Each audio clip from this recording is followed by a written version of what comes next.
Bon dia, gegants, què tal, com esteu?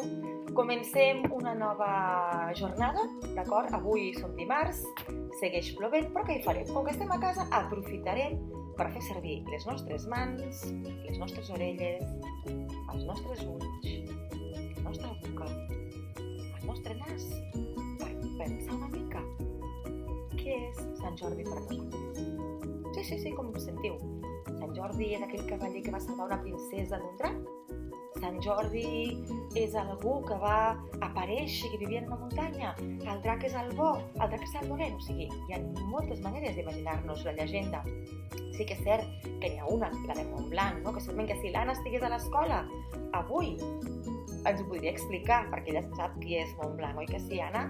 Doncs bé, la proposta d'avui és que entre tots preparem dibuixos. No dibuixos per penjar a la classe, sinó que dibuixos per portar als hospitals. Mireu, des de l'escola hem pensat que seria molt bonic omplir els hospitals amb dibuixos de Sant Jordi. Llavors, quina és la proposta d'avui? La proposta d'avui és que mireu el vídeo que veureu en el mail, d'acord, on surt la Laia amb una cançó que tots coneixem de Sant Jordi, on té uns titelles, no? I ens explica una miqueta la història d'aquella cançó.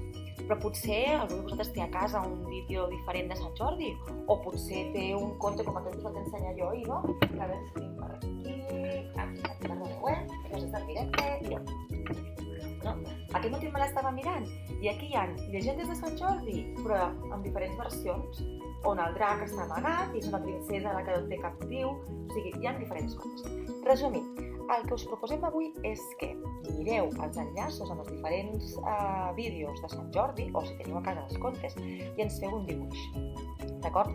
Agafarem tots els dibuixos que ens envieu i els farem arribar als hospitals. Així, la gent que està allà malalta i ingressada podrà viure Sant Jordi d'una manera diferent. Què?